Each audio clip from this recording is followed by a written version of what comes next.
Hello and welcome, listeners, to That's a Good Card. I'm Ya, and with me is the spiciest basic B I know besides me, Kyle. And he's going to have the challenge of getting me to say, that's a good card. While Kyle will be doing the convincing, I'll be playing the devil's advocate. Now is also a good time to remind you to hit that subscribe button wherever you're listening to us. If you have thoughts that differ from the two of us, leave a comment below to let us know. Or make a suggestion for the card you think can change the CEDH meta. All right, Kyle, what card did you bring to us today? Well, I liked your intro today because Thanks. I truly have been a basic B recently. But before I explain why I've been a basic B, I'd like to shout out our very first $69 patron. Shout out Jatterjite for being the very first, the one and only. We really appreciate your support. So back to me being a basic B, and I've been a basic B. Especially if you're in the Discord, you know why. It's because I've been enjoying my pumpkin spice lattes. Man, I've been just rocking with these. I have had probably I've had three pumpkin spice lattes this weekend, but one of them wasn't in pumpkin spice latte form. One of them was a sensational pumpkin spice affogato. Ooh, it was so not gonna lie, good. that genuinely makes me, yeah. It was so good. My wife and I went out to a kind of a date night, and on their dessert menu, they had a decaf pumpkin spice affogato, and it was sensational. It was the best thing ever. 10 out of 10 would recommend.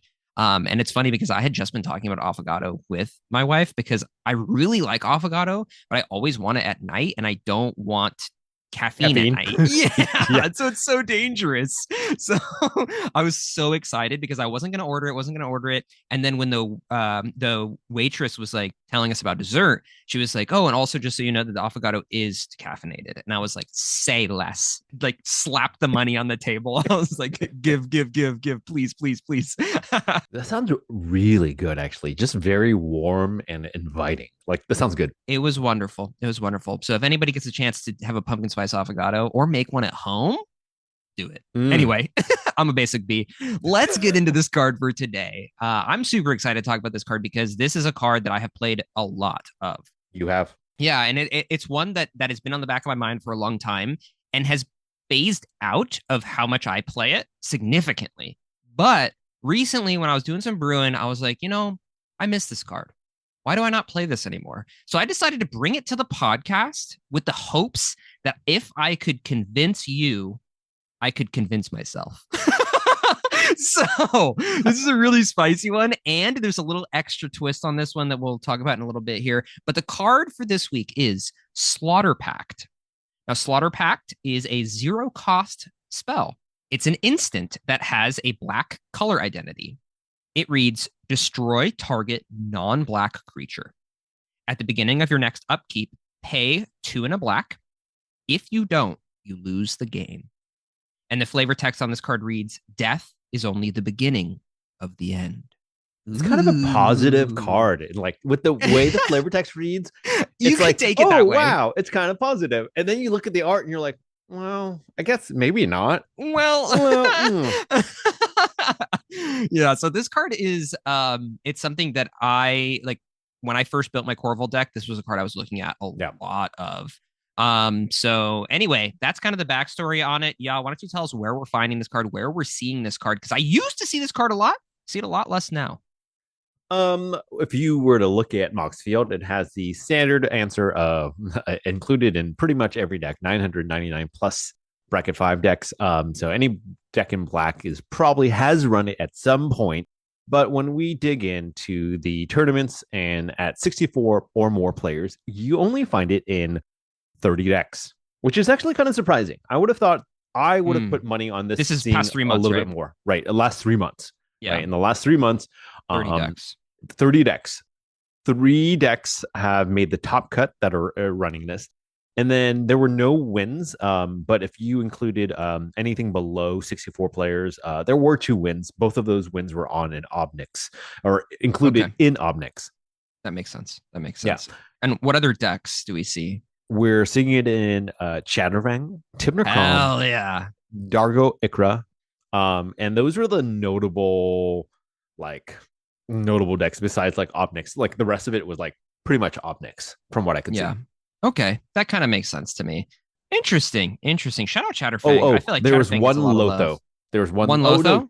two Lothos, two different players, both on Lotho, had it in their decks. That makes sense because I feel like Lotho decks sometimes just make a ton of mana. I mean, and you're low color pie, so I kind of like it there. Anyway, Yeah, yeah, yeah. all right, sweet. Have you played this card before? And if so, what decks have you played it You know in? what's funny? It's a card that I feel like you ran so often. A lot of times when the game is really in that hard place, that's just a card you're like, hey, does like you will ask me like, okay, if you're tutoring, are you tutoring for a Slaughter Pact pack? I find that it's a card you're looking for a lot, even when you don't run it. I've noticed. I've run it Yeah, in Najila in the past. I've run it in Yuriko, maybe, maybe not maybe? actually, Question maybe mark? not Yuriko. I don't think Actually, now so. that I think so, because it costs nothing. I feel like I've seen you play it in a Mardu list. I don't know if it was Tim Najeska or It was what, but probably Tim Jessica, and feel then like I have. probably also on Rakdos to Muscle. That makes sense. Cool. All Yep. right. Well, that's a great stats breakdown for where we're seeing this. I'm a little sad that Corvold wasn't mentioned. But to be fair, If you're not I'm not running it, I'm who not running it is? right now. Yeah, I'm not running it right now. So I don't know. I'm assuming there are some people who are running it in their Corvold lists at some point in time in the last 3 months, maybe. I don't know. But I want to run it again. So let's get into the points of why I think we should be seeing Slaughter Pact more in our CEDH meta. Are you ready for me to start my points? Yeah, let's do it. Sweet. So my first point is going to be the very first. Tag C first. Are you ready? Yeah. This is a secret commander episode, but not actually commander. But you know, like secret commanders, how it's like, oh, I'm playing this 5 color list, but really it's a Corvold deck, and Corvold's my secret commander. Yeah, like Lumra right now. Lumra, there Yeah, are a lot of exactly. secret Lumra decks out there. Yes, Yep, yeah, yep, yep. it's a secret commander. So this Taxi episode, you thought it was a Slaughter Pact episode, but the Okay. real that's a good card is one of my personal favorites, Mausoleum Secrets, dude. And I'm gonna throw this up on the screen, and listeners might not know what the hell this card is. This is kind of an in the cut tutor. Um, I maybe casual players know about this more. So I'm assuming so because it's a like a moderately priced card. It does a pretty good job. So Mausoleum Secrets is 1 and a black for an instant. It reads Undergrowth, which I think is like the text of the ability. I don't know what that's called, but it says Undergrowth. Search your library for a black card with converted mana cost less than or equal to the number of creature cards in your graveyard. Reveal it, put it into your hand, then shuffle your library. So, Mausoleum Secrets is an instant speed tutor that can get any black card in your deck. The restriction being the number of creature cards in your graveyard. So if you have 1 creature card in your graveyard, you can get a 1 cost. Or it's less than or equal to, so you can get a 1 cost or a 0 cost, right? So I think this card is absolute gas because it's an instant speed tutor to hand, and with Slaughter Pact in your deck, it's never useless. So that's the first benefit of Slaughter Pact is it enables Mausoleum Secrets, which is a banger card, by the way, secret podcast on Mausoleum Secrets. It gives it a floor of 0 because if you have nothing in no creatures in your graveyard, you can at least tutor for Slaughter Pact. And how many times this has been relevant? Because in my original Corvold list, I had Slaughter Pact and Mausoleum Secrets. It's relevant all the time, like literally all the time. So Mausoleum Secrets, the biggest knock towards it is that sometimes it's a dead card. But if you run Slaughter Pact and Mausoleum Secrets, Batman and Robin, Peanut Butter and Jelly, guess what? It's never dead because Slaughter Pact is always live, baby. So that's my first point is that in combination with Mausoleum Secrets, you can make the package together, the dynamic duo, really good. Okay. The only Oh, partner pairing okay. I give a thumbs up to in CEDH, Mausoleum Secrets and Slaughter Pact. That's my first point, y'all. Okay, it's just Slaughter Pact really good in tandem with Mausoleum Secrets. Secret Commander episode. What's your thoughts? Secret card Secret episode. Yes. card Commander Yeah, yeah, episode. yeah, yeah, yeah, yeah. That's a good card. Mausoleum Secrets. Boom. Mic drop. If you're listening, and this is a test at this point, if you're Mhm. actually listening to us, leave a comment below about what you think of the secret commander tech in the comments. And this is kind of a great litmus, like of like who's actually kind of listening, because I feel like after the initial burst, like people kind of trail off. And so this, I actually like this point, not so much for the card, but for our podcast. So Because thank this is a you. brand Yes. new Yeah. experience. The secret Mausoleum Secrets. You like that? I did that on purpose, huh? And that's a Secret, card secret. I definitely Is that a associate with secret? you. And I associate with your early pre-ban Corvold list, right? Yeah, That was a card I saw a lot. it's a big time reanimator staple. So like Mausoleum Secrets is super dope because if you have even one creature in the graveyard, like a Tinderwall, right? You can just go find reanimate, or you can just go find Entomb if you have a reanimate effect in your hand. So it's really powerful because there's so many good low CMC black cards that it's just like boom, get whatever you want. Like those Yep. are, and generally they're your payoffs, especially in a reanimator list, obviously. So if it's just 2 mana, instant speed, get the payoff to hand, it's pretty sick. And it also combos really well with something like a necromancy because it's like instant speed tutor necromancy to hand, instant speed cast necromancy is like mwah, chef's kiss. That's the dream, right? Yeah, your typical play pattern when again pre-dockside was to play out of dockside, cast Corvold on the cast, sack or on the ETB of Corvold, sacrifice the dockside. And if Yeah. I you did that sequence of play, I knew the next two things that were going to happen was a Mausoleum Secrets. In this case, the creature count is one, and then Yeah. it's going to be a reanimate. Like that was a guaranteed play from Kyle back in the day. Back I in the just day, know back it. in the Yep. good old days. And you might be asking yourself, well, yeah, why are you bringing up this? Kyle, why are you bringing up this? Dockside doesn't exist anymore. It's Correct. because it's still freaking good, okay? Because there's other black spells that you might want access to.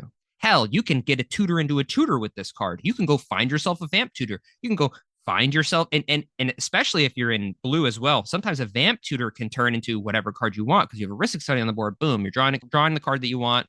Bada bing, bada boom. I mean, what's not to love about this combination? And in case for anybody wondering, I just looked it up real fast since we're kind of on it. Mausoleum Secrets only sees play in 64 or more players. It has seen play in a total of 9 decks. Ooh, It is interesting. really, really fringe. Are It they has made reanimator lists? two top cuts. Oh hell And yeah! 9 decks, 2 top cuts. We love that. yeah, we do Boom, like that. conversion. No wins. The top cuts were in a Timna Dargo, and then Timna Dargo, two Timna Dargo lists.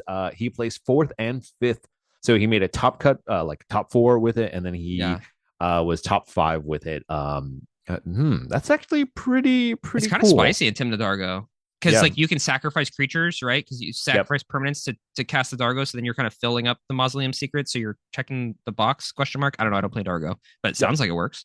Yep. Yep. Cool. Yep. All right, that's my first point. Secret podcast. Mausoleum Secrets is a good card. All right, second point. Well, back to Slaughter Pact. The actual card, the actual reason that we're doing this podcast. Let's talk face up. Face up, you pointed at stuff that stops you from winning the game, Mm, right?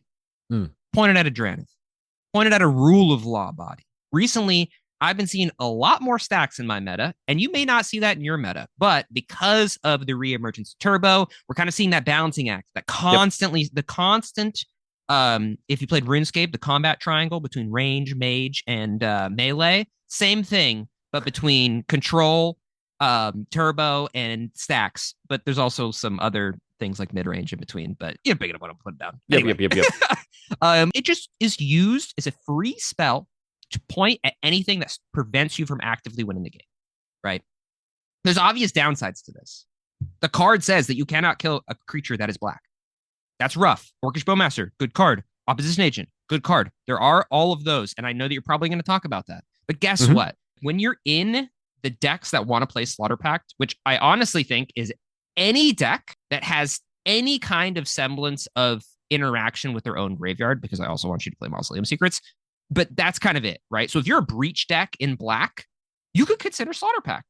Mhm. Mhm. So that's kind of the point that I'm trying to make is it points at stuff that you want dead that are stopping you from winning the game. You can even do it to a ranger captain on someone else's turn. Force them to crack it. Sure. Absolutely. I mean, if you're really desperate, you can force them to crack it on your own turn. Sure. Maybe you have something in place where, like an emergent zone, where you're just waiting for the ranger captain to be cracked so that you can respond to that ranger captain crack, Mm. right? And Slaughter Pact point it at the thing dies. It doesn't matter how big the booty is, it just destroys it. And it extra helps against some of this semi blue stuff where we're seeing really, really big creatures that can potentially ruin your whole day. So if you're in a position where there are multiple big bodied creatures that are stopping you from winning the game somehow, Slaughter Pact could be an answer. But that's the most linear point I think I've ever brought to That's a Good Card. Slaughter Pact kills stuff. Boom, mic drop. You want creature removal or things stopping you from being able to develop your game plan? Awesome. It is now dead. Collector Oof, bye. See ya. Phyrexian Censor? Is that the name of the card? The That's Rule one. of Law one? That's a Yep. one. Boom. Yep. Boot it out of there. Get it out of here. Dranith, boom. Get it out of here. That's my second point. Yeah. What are your thoughts on a card that removes creatures? I mean, that's the big thing right now, right? Like run more spot removal, right? Whether or not it's this flavor spot removal or not, right? That's kind of the question, right? Is this worthwhile running over other spot removal, like a snuff out? Yeah, exactly. And the cool thing about this card too, so in terms of pointing it at stuff that stops you, the really cool thing about this is because it says destroy target non-black creature, the target has to be non-black. So if you are playing in black, obviously, because you're considering this card, you might have back at you. Yes, exactly. So I have a Corvold on my board. I cast a Slaughter Pact, targeting a Magda. The Magda looks at their hand full of all of the redirect spells that exist in Magic Gathering, and they go, shoot, I can't point this at anything else, right?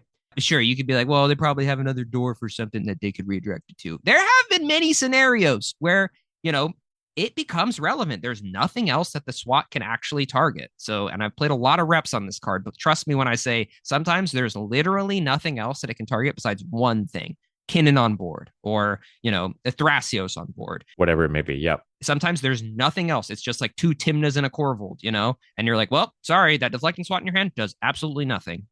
But that's my second point, with a little fringe sprinkle on top of not being able to be redirected back at your own thing. Kills stuff that stops you from winning. Kill stuff. Boom. Boom. Linear. Yep.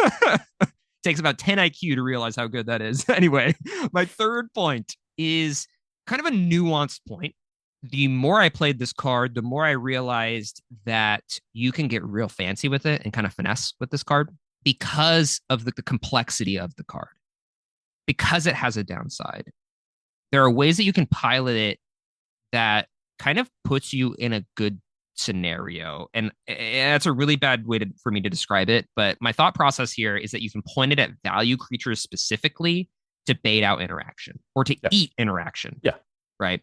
So a big one that I've done before and that I've experienced firsthand is in my main phase. I'm like, I have a Slaughter Pact. I know my opponent has interaction. Right? I know they're able to counter an instant or sorcery spell. I just main phase Slaughter Pact targeting the Seedborn Muse, right? And a lot of times you get the reaction from players who are over-invested in their Seedborn Muse. They use all the resources to get the Seedborn Muse so they can start spinning the Kinnan or the Thrasios, what have you, right? They're like, what the F? Like, why are you doing this right now in your main phase? Are you sure you want to do that? Like, why? This makes no sense. And you're just like, well, whether or not you counter this and whether or not I have to pay for Pact influences the rest of my turn. So I'm doing it right now. I'm not going to play all my things out just for me to try to kill it later and then for it to get countered. And I'm like, oh, okay. Or vice versa, where I hold up mana and I don't develop and then I don't hold up something else and then cast it and then it resolves and then, oh, shoot, I should have casted my talisman so I could pay for my, my Slaughter Pact on my upkeep. So I'm just going to do it now. And a lot of times this tilts the shit out of the pilot. So a lot of times they're like, oh my God, I overinvested into the Seedborn Muse. Okay, I guess I'm like, oh my gosh, this is so stupid. Okay, Flusterstorm. And I'm just like, okay, that's fine. And then Slaughter Pact, cool, it's countered. I don't have to pay the Slaughter Pact anymore. You use your interaction. Lively Dirge for all 2 modes for 5 mana total. Cool, awesome. That resolves because you just blew your interaction on this Slaughter Pact because you thought the Seedborn Muse was the only thing keeping you in the game. So I see this with Seedborn Muse. I see it with Wandering Archaic, and that's another big one that sometimes people overinvest into Wandering Archaic, and then they're like, oh my gosh, I have to protect this Wandering Archaic. Shoot. And the funny thing about Wandering Archaic and how potent it is against that card is that a lot of times they don't want to copy it because they don't want to have to pay the Pact trigger on their upkeep. So they're just like, oh shoot, I guess I'm not gonna decline to copy, right? So it's a very, very, very fringe, nuance, piloting strategy type situation. But many times Slaughter Pact has acted almost like a counterspell, like a guttural response or a Veil of Summer in my list, by being able to just absolutely tank a piece of interaction so that you can then jam further. What are your thoughts on that? I mean, especially in the colors where quote unquote interaction is limited, you kind of take what you can get, Mm-hmm. right? Like I don't disagree with this point. I think it's a pretty solid one. Yeah, and I think that because of the positioning of the meta right now, there are a lot of decks that rely on over investing into a big payoff creature.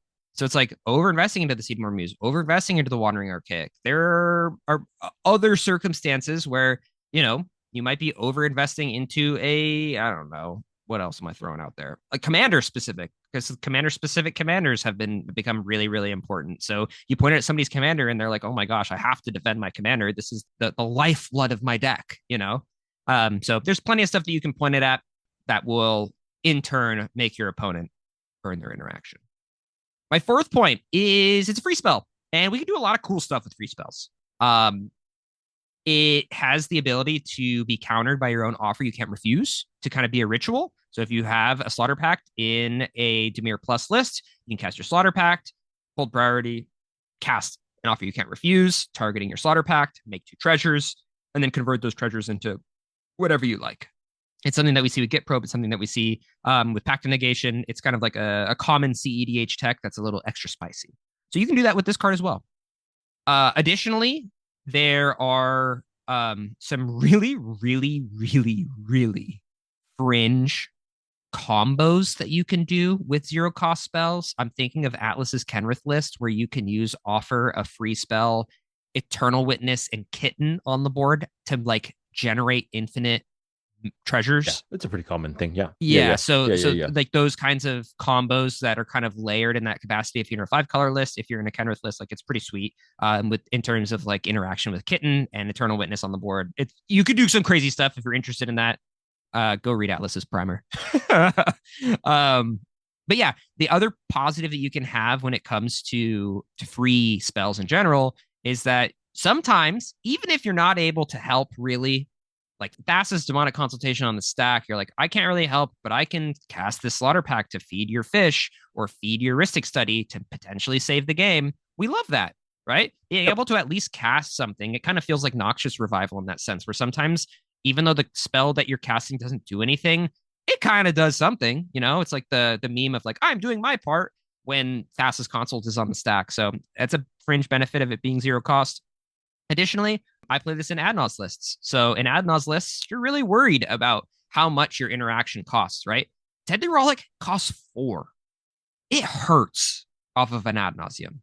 I would much rather play a Slaughter Pact than a Deadly Relic in the majority, 99.9% of Ad Nauseam lists, just because the difference between 4 life and 0 is so vast, right? And a lot of times, if you're on Ad Nauseam list, you're not afraid of any specifically black creatures that are going to like stop you the way that you are winning the game, right? So that's another positive to this is that Adnos hurts less. It's the same thing as like a Ghost Fire Slice. I see Ghost Fire Slice on a lot of Corvold lists, and I'm notoriously a Ghost Fire Slice hater. But the difference between 3 and the difference between 0, it's big. It's a card or two, and that could be the difference between whether or not you win the game. So that's my fourth point is 0-cost spells, pretty good. Thoughts on that? I do have some thoughts on that. I'm gonna address them in my downsides a little bit. Is like, Okay. yeah, I totally agree. I think it is great. 0 I good. think 0 good most of the time. Almost Okay. like I'll let you 99% save of the time. that. I'll let you cook with that one a little later in the downsides. I got one more fun point that I want to get to. And that is sometimes this card gets the heat off you, especially in a turbo list. Turbo list, everybody's always pointing at you like, oh my gosh, you're the threat. You're the threat. You're gonna, you're always trying to jam. You're always trying to jam. If you have to cast a Slaughter Pact to save the game, right? If anybody for the rest of that round ever points at you and being like, oh, I'm not going to use my interaction because we have to hold up interaction for Kyle because, he's a turbo player. So he's constantly going for a win, yada, yada, yada. Being able to just say, I don't know what you guys are talking about. I literally saved the game with this pact and I have to pay for pact in my turn. What am I going to do? I literally have to pay for my pact. And then everyone goes, oh, yeah, he has to pay for pact. And they think about it in a capacity of like pact and negation, which is like 5 mana, if, or otherwise you lose the game. And in that sense, for the majority of players who haven't played Slaughter Pact, they're thinking like, oh, they're time walked. They can't do anything, right? The downside of Slaughter Pact is only 3 mana and it's only 1 pip. So realistically, you're able to pay for this thing. And if you have, say, 5 mana available, sometimes it's just like, I have to pay for Pact. I can't do anything, right? I have to pay for Pact. I have to pay for Pact. You get to your turn, you pay for your Pact. You have 2 mana available, and you're like, Final Fortune? Cool. Now you get to go to a turn with all of your mana available. Awesome, right? So a lot of times these turbo lists don't even need that much mana to be able to, do the thing and keep continuing to jamming. As long as you're not losing the game, you're up. You're so up. So that's my fun point is just kind of it takes the heat off you when you do resolve the spell if you're a turbo list specifically because you're like, hey, I gotta pay for my pact, and there's not a lot of things that you can do or like rebut when it comes to that. It's like, are you getting time walked? Because I kind of am. So I just think it's an easy way for you to kind of take the heat off of you. The other cool thing about it that I'll touch on real quick is that a lot of times when it comes to any pact, whether it's Summoner's Pact, Pact Negation, Slaughter Pact, it's a trigger that goes on the stack, right? So, and you untap before the upkeep trigger goes on your stack. So if you have Born Upon the Wind or a Flash Enabler or an Immersion Zone that is now untapped in your untapped step, you can simply respond to the Slaughter Pact trigger and still win the game on top of it. So it's not always lights out for you. So that's another point I wanted to throw out there as well, is that there's some flexibility when it comes to the downside of it. But that's the last thing I had. Yeah, I would say rebuke that, but you're probably going to rebuke like a million things about this card in your downside. So I'm just going to hand it off to you. That's my last point. I'm ready for you to dig into it. Why shouldn't we play Slaughter Pact in the 99? The only thing I was going to say about the last point was that it's also really, I mean, I agree with you. And hopefully, I mean, you're also assuming your opponents kind of forget that you're in black with probably some of the most amount of rituals like you can get. The most efficient ones, yeah. Yeah, most efficient ones, like a dark ritual immediately pays for this, right? And Yep. so, but if that's your plan and somebody mental missteps you, it also kind of hurts. And that kind of leads me into my first point is like, yes, sometimes it does feel good and sometimes you won't care. But I honestly think that it's a 50-50 of you not caring about that tempo play.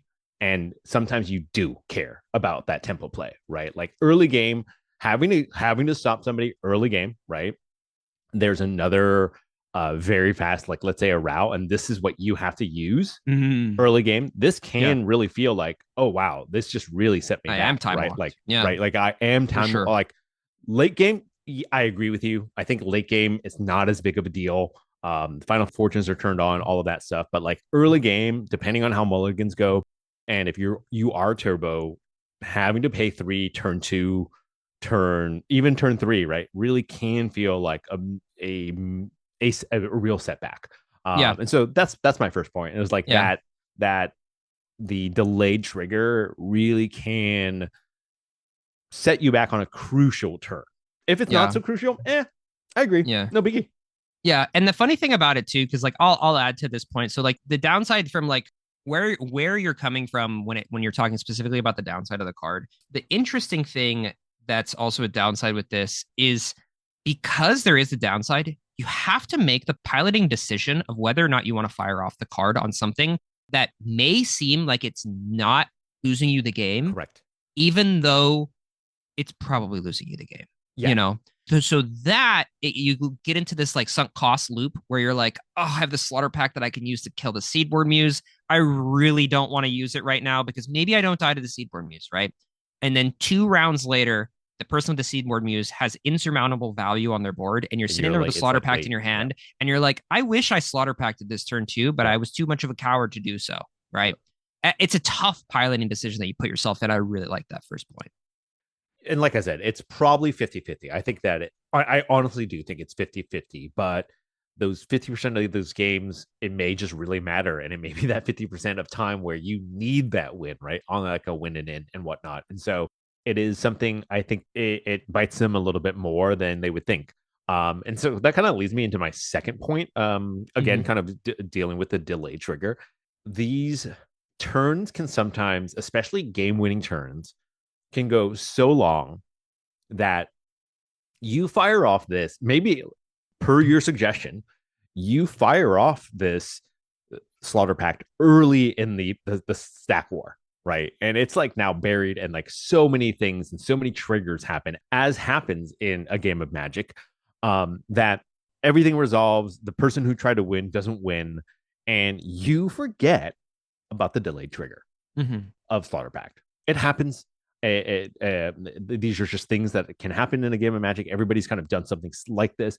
I think like a Pact of Negation is a bigger deal, but even that occasionally, right, kind of comes back, and like you don't realize that you have this trigger until like midway through your turn. And I think that late rounds with a card like this, you again just have to really be on top of it and really remember your triggers and really have a system down, right? Because if you don't, this could end up being in a real feels bad where you cast this, you kind of forgot about it, you're into your turn, and then somebody down the line, like somebody goes, "Wait, did you play your Slaughter Pact?" And so that trigger will go on the stack right then Yeah, and your there. opponents will vote to Yeah, put it on the stack. right. They Likely, they will. They definitely will. likely, Chances yeah. are likely are. I know I would if I had to, right? Like In it's just the Compro, truth. yeah. Like, yeah. And if you didn't sequence or you forgot, like that can be real, just real detrimental. And it's Yeah, you like could one of straight those lose the things. game. Yeah. You'll lose the game, right? Or at the very least, you'll get a GRV, a warning, especially if it doesn't. Maybe rebuttal. Maybe everybody at the table would just be a homie and be like, "Hey, you forgot about it. You know what? We don't got to put it on the stack." No, I'm just. It is what it is, It is, bud. No and like collusion. No, I'm just kidding. I think it's pretty rare, but like it can happen even with a card you play really often. Especially with super long turns. But you should probably remind yourself in some capacity. Like that being said, like if you're forgetting your pack triggers, like in my head, if especially if you're look, it's a non-zero chance, right?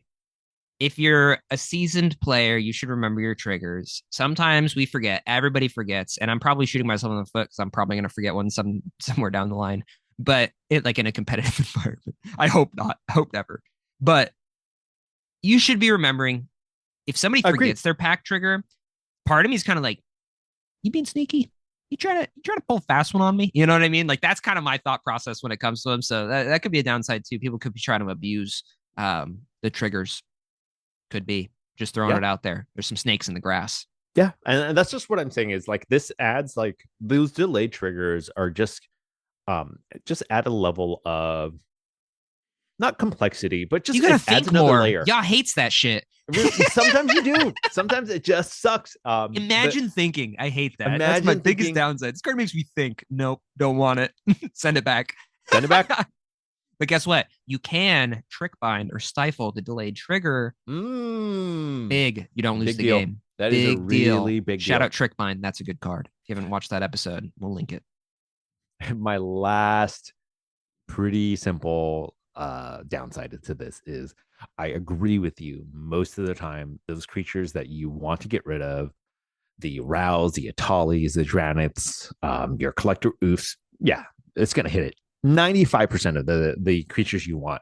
But if you're in a deck that is trying to storm off and you need to get rid of an Orcish Bowmaster, right? And your game plan is to just have to continually put spells on the stack. This doesn't hit it. The opposition agent that is stopping your demonic tutor, your Mausoleum Secrets, right? No, not my Mausoleum Secrets. Right? Like that is an oppo that this doesn't hit. And if your list is really tight, like I know yours is, right? One mana versus zero is a big difference, but like one versus like just going for a dismember instead, which hits Gross. everything. Um, Gross. I know. I could tell you exactly the cards I think about in Corfold specifically. So if you're in Jund, you probably have these same problems. The cards I think about are Lightning Bolt, Bolt. Yep. Ghostfire Slice, Yep. Deadly Rollick, Yep. Dismember. Yep. Am I missing one? Are you I think that's playing? literally it. You probably don't play I don't play Snuff Out. Snuff Out is Fire gross. Covenant. Fatal Push is gross. I don't consider Fire Covenant to be in the same like spot removal category, but Yeah, it's not spot. I It's mean, like multiple, right? yeah, like I'm looking specifically at things that cost 0 or 1, in terms of like removal, and those are the ones I think about, and all of those have significant downsides to them that I consider to be well. All of them have what I consider to be significant downsides. No, I agree. So that's kind of like the range for any listeners at home of what I'm thinking about and where I think Slaughter Pact is. None of those are in my list currently. um, but I feel like I need to add a little more spot removal. I've been kind of tweaking around, like Talon Gates has been my spot removal of recent, which is fine. But it's not permanent, so it's kind of a problem in that capacity. But yeah, I'm just kind of throwing those out there because I truly Yeah, do think about it and the same plan as Ghostfire Slice, Lightning Bolt, and Deadly Rollick. I think the thing I like about those, I agree with you. I think there are some major downsides with those as well. It doesn't hit quite everything, or it doesn't quite do enough damage, depending on what it may be. Yeah, or it's not always online. Yeah, or Right. Dismember. You don't always have a life to do To do so. it right. Yeah. There's tons of stuff. For life actually that is needed for Dismember. And this one, the downside is like again, it hits a wide but still limited number of potential creatures, and some of those creatures are some major players in the well, one is a major player. I think OBM is definitely still around. Opposition agent, I would definitely say you're right, like you see a little bit less Yeah, opposition agent my than meta still has a good amount of it though. yeah, so it just really depends on the meta. And I can chime in to help you out here too, y'all. Like the biggest issue a lot of the times is big commanders. Like big commanders Tibbets. that yeah, well, Tivits, yeah, you're not Oh hitting yeah, you're not gonna anything hit that. anyway because of Yeah. ward, but I'm thinking like Ob. Like Ob, like sometimes I've had Slaughter Pact in hand. I'm like, I really want to kill this Ob, and I I can't cannot. get rid of Like the I ob, and the can't, ob's I coming can't at kill me. this Ob. Right. Yeah. Uh, Honestly, the other thing that it's not even a big commander, right? Something that you want to be technically removing more that is a big, huge value engine is a Tymna, right? Tymna yeah. probably doesn't Eh. get targeted enough. Doesn't get rid of the Lothos out there that are just getting a lot of value. Mhm. Like I said, I think it still hits most creatures you want, but when you're deep in it and you're looking at, oh, what I wish this was instead, it's going to be those times where you're looking at an OBM that you just need gone, right? You need gone, But it's a revolving door, right? right? Because you're always like when you have a bolt, like at least this is my experience. I play with a bolt in my deck, and I'm like, oh my gosh, I wish this was Ghostfire Slice. This thing has more than 3 butt. Ugh, I Yes. wish it's a 4. I need to kill this thing. Ugh. Or like I have a Slaughter Pact, and I'm like, oh my gosh, I wish I could kill this Ob. I wish this was a Dismember. And then I think, oh, I have this Dismember, and I'm like, oh my gosh, I'm at 4 life. I need to remove this thing. I only have 1 mana. I can't do this. So there's always this revolving door when it comes to these removal pieces of there's always going to be a downside. And I think that it's up to your meta and up to the build of your deck to decide which one is good at any given time. And they You can switch out run, constantly. I know what the answer is. What? LQR. True, like LQR. Honestly, yeah. LQR might actually be Yeah. better. Like pre-Dockside ban, when I was playing Slaughter Pact, Mausoleum Secrets with like a really intense Reanimator list, that was before LQR. And I think LQR does a great job. Unfortunately, it doesn't do a great job not in your main phase, like before going to combat kind of thing. At least not consistently. You can have scenarios where it does, but not always. But Yeah. it's All of them have a downside. everything has a downside, exactly. So it's not like I swear we're gonna get 50 comments of people being like, Oh no, Bolt for is sure. just better, Oh, Ghostfire Sights is just better, Dismember is just better. Like they're all wrong. All of you are wrong. I'm sorry.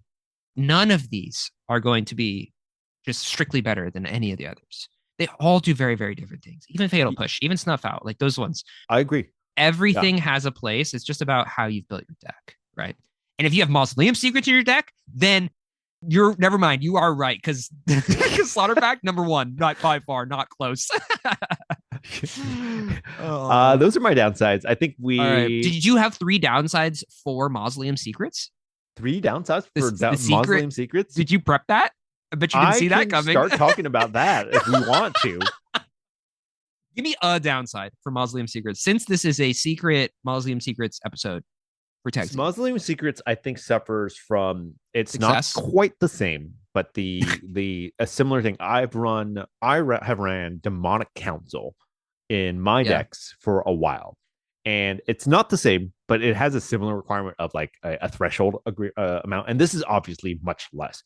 But this is a tutor, I think, also with alongside with Mausoleum Secrets. Early game, it's not quite as good, It's horrible in mulligans. right? Like Horrible it's in mulligans. horrible when you're This is a card you want to draw into, like you later in the want to game, draw which late is game. You really want to, rare in right? CEDH, right? We like almost never see those kinds of cards where you're like, I don't really want to see this early. Like, this isn't something I'm developing into. This is specifically like, I want to storm into Mausoleum Secrets. Yes. Like, that is what Demonic I want. Council is the same thing. Yeah. I want Yeah. that threshold. I need it later. I don't like it makes for really awkward mulligans. It's a card that you're going, I guess I'm pitching this to Chromux, right? Yeah. Like Oh, yeah. super True. early, like True. you're, Done that I'm many pitching it. times. You're Yeah. pitching it, No, right? it's And more it's so more like I guess I'm at 6. I guess this Mausoleum Secrets is goes to the going on bottom, above. right? That's a good Right. card, Same by the thing with way. Demonic Council. I have Yeah. found the same thing. I think I love cards like this because they are secretly just so good, right? Secretly, like Instant they speed tutor to hand. Mic right, drop, just very Just good, right? Demonic Council is a demonic tutor a lot of the times, except not most all of the the time. times. Yeah. And that's like the problem is like sometimes you need it all of the time. So that's my big downside with Mausoleum Secrets. I think it's great. I think instant speed, something to hand is great, except if you draw it like on not your turn and you're like, oh, I want to get this card before I go to my turn, but I Yeah. have zero creatures and no way to sack them. Yeah. Oof. Post time twister and you have nothing in your graveyard and you're like, this is Mm, bad. mm. Nice. Wish that was a wheel instead. Yeah. All right. Yeah. What point of mine do you think is the best point for considering Slaughter Pact in your list? It's free. That's so good, right? It's free. Main phase, you're trying to go off. You're going, yes, you're right. Why am I doing this? Because I'm trying to win. That's really why I'm trying to win right now. I don't want to have to pay this on my upkeep because I don't want an upkeep. Like this is Yeah, gonna I happen. don't want an I upkeep. don't want That's an a upkeep. crazy. That's a such a Chad move. I don't want an upkeep. What do you Right. mean? Winning. I'm winning, right? Yeah. And I think that it's just so powerful. It is very much a high risk, high reward type of card. Um, this is a card that I'm pretty surprised we don't see it played more. Well, my favorite point of yours, yeah, is the fact that it's the first point, right? Sometimes you have to use it and like tempo yourself out, and it feels really bad to do so. And I think it's the add-on that I said too of the sunk cost fallacy. Is like I can pay for this if I fire this off at the Seedborn Muse. I really don't want to. I'm so greedy, quote unquote, right? Mm-hmm. Like I'm being greedy. I don't want to, deal with the Seedborn Muse. It's somebody else's problem. But in reality, like if you don't do it, you're just going to get either A, locked into a hell state that you cannot get out of ever, or B, you're just going to lose the game to the person who's getting given a little bit of value, right? Just a little bit. Yep. So I think that's the biggest downside, right? Is you get trapped. Whereas sometimes when you have other spot removal, that's just like super nice. It's just like, boom, this kills the thing. If I had a Dismember in my hand and it's somebody's Seedborn Muse, someone casts a Seedborn Muse end step, I have no reservations going Dismember, target Seedborn Muse. Zero, right? Slaughter Pact? Yeah, I have some reservations. I have to think to myself, do I actually lose the game now if I don't do this? I don't know, right? So that's a really difficult decision to make, and I think it's a great downside. All right, y'all, it's time. Did I convince you? Is Slaughter Pact and Mausoleum Secrets a good card? I will say, oh, man, this one's really tough. I know I say that, have said that a lot these last couple, but like this one is a real like 50-50 for me. I'm going to go ahead and say yes on this one because Nice. free is just so strong, It's right? free, Like free is baby. so strong and like turn 2 you don't need to worry about future you. That's for turn 3 Kyle to figure out, Yeah, right? that's Like somebody else. that's a problem, That's future Kyle's problem. right? That's Like that's future Ya's future, problem. right? Like right now, we just need to not lose or to get rid of this, whatever this is, before like an Intali, whatever it may be, before it becomes a real problem. Yeah. And I think what I like about this is like it doesn't really create that draw situation like you see a Pact doing. It does. I will step in and say, like, I have forced a draw with this card before. Oh, really? I'll put my hand up. Yeah, I have. So, Hmm. like, against a Ral specifically, turn 2, I have a Slaughter Pact in my hand. I'm like, hey, Ral, before you keep going, I know you resolved that Jessica's will. I know you have a billion mana. I know you're likely going to win this game if I don't do this. I have a Slaughter Pact here. I can completely blow you out. All of your mana is floating. You have nothing. Like you will lose the game if I do this, but I'll also lose the game. Do you want to take the draw? And everyone at the table is like, oh man, we lose to Ral if we don't do this. And then Ral's sitting there going, wow, yeah, I definitely can't like come back from this. I don't even play Ristic Study in my Ral list, you know? So it's just like, Yeah. Yeah. yeah, sure, draw. You know, like you can definitely get yourself into a scenario where you're forcing a draw with these scenarios or with this card. Maybe some people will see that as a benefit, but I don't know. I see it as a downside, and I will throw it as a downside. I'll put my kind of name in the hat, I guess, is an analogy for that to say that I think that cards that force draws are it should be a downside to do so. I think I really appreciate you saying that, but at the end of the day, right, is still the ability for cards like this to combo with like an offer are is rather huge, right? Yeah. And it also I think forces your opponents into equally difficult decision points, Mm-hmm. right? Like, ooh, do I now have to like counter this offer and like let this like you're pointing this at somebody's Yeah. Seaborn and like they're only and like but like you hold priority. You're like I'm also not going to destroy it. Like I just need the Yeah. mana right now, and it's like yes, I guess, but like Yeah. why? And so And people are inherently greedy and they don't want to lose their stuff. So I do think a lot of like at least in my experience with the card, and other metas might be differently. The majority of the time, I point a Slaughter Pact at a high value target. Like someone's gonna protect it, someone's gonna fight it, someone's gonna counter it. That's yep. just how it is. Nobody wants to lose their stuff, so they're gonna protect it. They're not. Then they're gonna probably berate you and be confused, like, why are you doing this? But like at the end of the day, they don't know what you know, which is that you're baiting their up their counter magic. You know. Yeah. But yes, Awesome. we should That's a say good card. Slaughter Pact. That's a good card. All right. Wow. And Mausoleum Secrets, right? Yeah. And I was listening. I actually really do. I'm actually not thinking Oh like, wow! oh, I'm seeing this, I was just trying to tack it on, just trying to throw it in there. seeing this, the this other Timna Dargo player. I'm like, do I kind of tech this in before Fishbowl? I need some Oh, time with it. Slaughter I need some Pact or time. Mausoleum Secrets or both. Mausoleum Secrets. The package. If you're playing the package, the number one tag C package, Well, I feel like the package is already included with Dargo, right? Dargo already kind of Mausoleum allows Secrets you and to Slaughter like Pact. feel Mausoleum Secrets, but Notably, this package is playable in Orzhov decks, yeah, and we are the number one Orzhov number one podcast. Orzhov deck Yeah, number one CEDH Orzhov podcast. podcast. Whatever it is. That's a deep cut for the listeners. Anyway, awesome. That's a good card. We did it. Lightning All round, right. yeah. Throw me some decks. I'll give you a scale of 1 to 10 how likely I would be to test Slaughter Pact in the deck. You mentioned it, so let's start with Kenrith. 10. 10. Especially because I would play a list similar to Atlas's. Like I want Displacer Kitten, I want Eternal Witness, I want Offer in my deck. Yep. So yeah, 10. Ishtola. Stola, I like that it's a free spell and then that you can trigger your Stola at any time with it. So I would say like an 8. Okay. How about I didn't actually write this down, but I'm looking at it now. Glarb.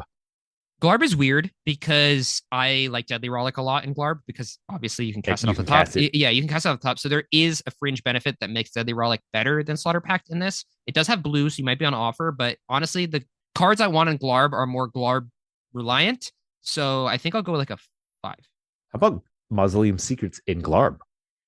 Ooh, I like that. Yeah, Glarb honestly should be on the Mausoleum Secrets tech for real, because you're surveilling shit into your bin. So honestly, probably like a Yeah, kind of hot, right? 50 out of 10. Yeah. Yeah, Mausoleum kinda. Secrets, tell me a deck that can legally run it, 50 out of 10.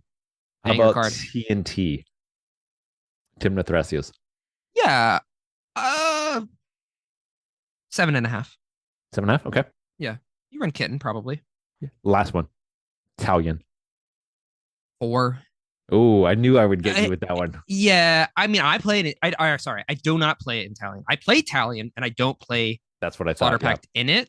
I just I don't know why I don't play it. It's a good question. Great question why I don't play it. I think it's because the deck struggles to make mana. I think one of the big struggles with the deck is being able to make mana. So if you don't have the ability to pay for your pact, it can be difficult. It's not like a treasure generation deck. That's probably why I don't play it. I Yep. also don't I play can a see ton it. of creatures, so I'm not going to use the Mausoleum Secrets package with it. Yep. So I that's why see it's it. pretty low. It might honestly be like a 2 or a 3. Yep. Cool. That's what I got. Awesome. That was fun lightning round. Ka-chow. Ka-chow.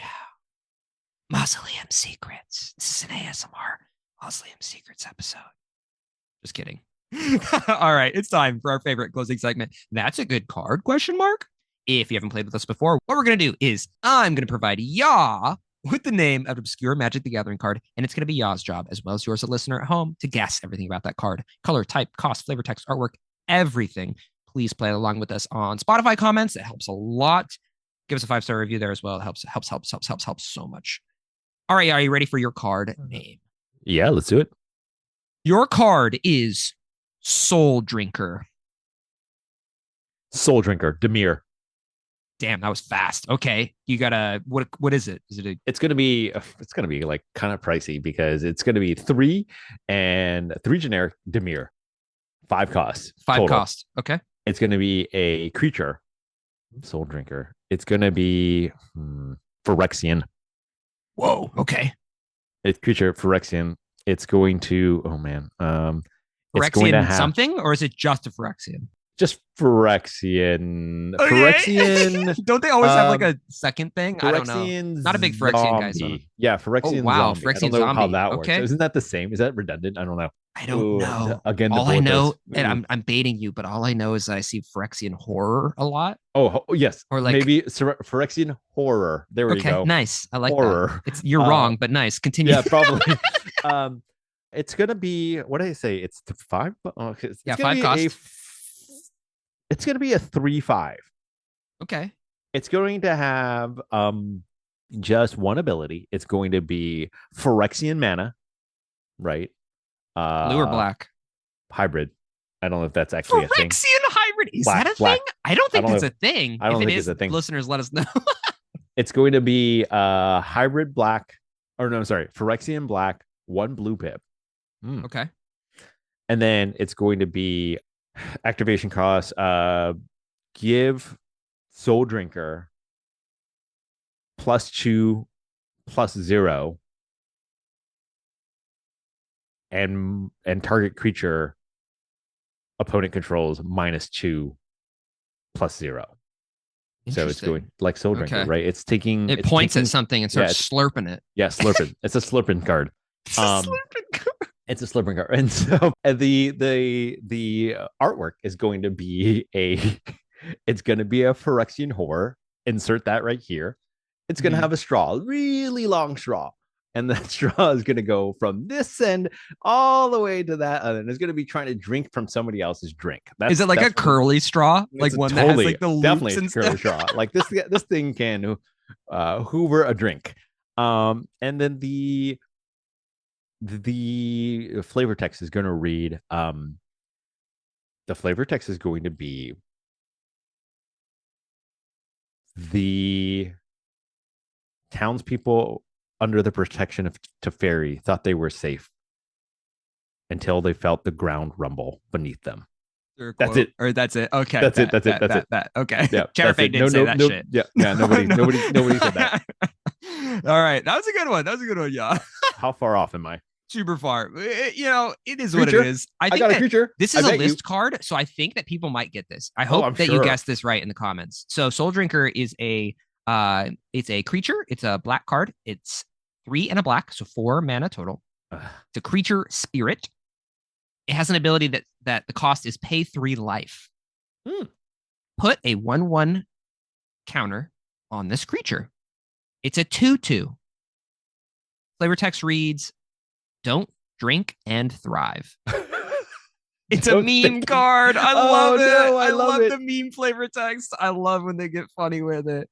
And the artwork is really weird. It's like a warrior dude with what I assume to be the Soul Drinker, which is like this weird, white bubblegum colored. Dude, that's actually really cool. Like it looks kind of like a Phyrexian horror, like weird squid thing with hands that's like sucking the soul from this person. I feel like back in the day, this would have been pretty hot. Like pay just 3 life and put counters on this thing. It's not bad. Yeah, the fact that it's counters I don't know. It doesn't stay is like pretty good because you can like somebody just let make me this know. big and it stays big. I actually really dig this art. This is awesome. Yeah. Anyway, that is Soul Drinker. It was originally printed in Tempest and it costs 27 cents. So that leads me to believe it wasn't that great. But I bet you this is going to be one that we're going to unlock memories from people. There's going to be somebody who's like, Oh, I for played in sure. Tempest and Soul Drinker For was sure. awful, but all the meme players at my local game store would play it. All right. Thank you, listeners, for listening to today's episode on Slaughter Pact and Mausoleum Secrets. Please direct your attention down below where you'll find links to everywhere we host our podcast, whether that's Apple Podcasts, Spotify, or YouTube. Huge shout out to our wonderful members of our Discord, everyone from our Patreon. Huge shout out to you too. Thank you so much for building a wonderful Discord community. If you want to join the community, it's just $3 a month. That's it. Less than a pumpkin spice latte. Honestly, the ones I was buying in Seattle, it's like 3 pumpkin spice lattes. Wait, no, 3 Patreon memberships equals 1 pumpkin spice latte. Anyway, thank you so much to our bonkers tier patron. Go to Combat MTG. Thank you for supporting us. All right, y'all. We'll see you next week. Bye.